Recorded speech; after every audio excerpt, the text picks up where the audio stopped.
మాకు న్యాయం చేయాలా, ఎంక్వైరీ చేసి మాకు న్యాయం చేయాలని మేము కోరుకుంటున్నాం.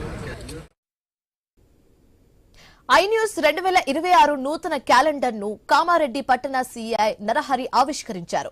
ఈ సందర్భంగా ప్రజలకు నూతన సంవత్సర సంక్రాంతి శుభాకాంక్షలు తెలియజేశారు. ప్రజలకు ప్రభుత్వానికి మధ్య వారధిగా ఉంటూ సమస్యలను ప్రభుత్వ దృష్టికి తీసుకువెళ్తూ వాటిని పరిష్కరించడంలో ఐన్యూస్ ఎప్పుడు ముందుంటుందని చెప్పారు. ప్రజల నుంచి మంచి ఆదరణ పొందుతుందని కొనియాడారు సీఐ నరహరి.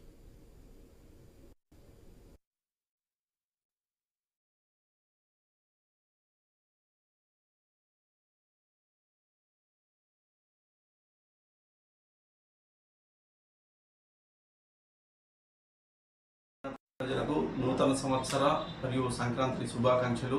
ఈ యొక్క ఐన్యూస్ అనేది ప్రజలకు మరియు ప్రభుత్వానికి వారధిగా ఉంటూ ముందుకు దూసుకెళ్తున్న సందర్భంగా వీరికి ఈ నూతన సంవత్సర మరియు సంక్రాంతి శుభాకాంక్షలు మా కామారెడ్డి పోలీస్ తరఫున తెలియజేస్తున్నాం.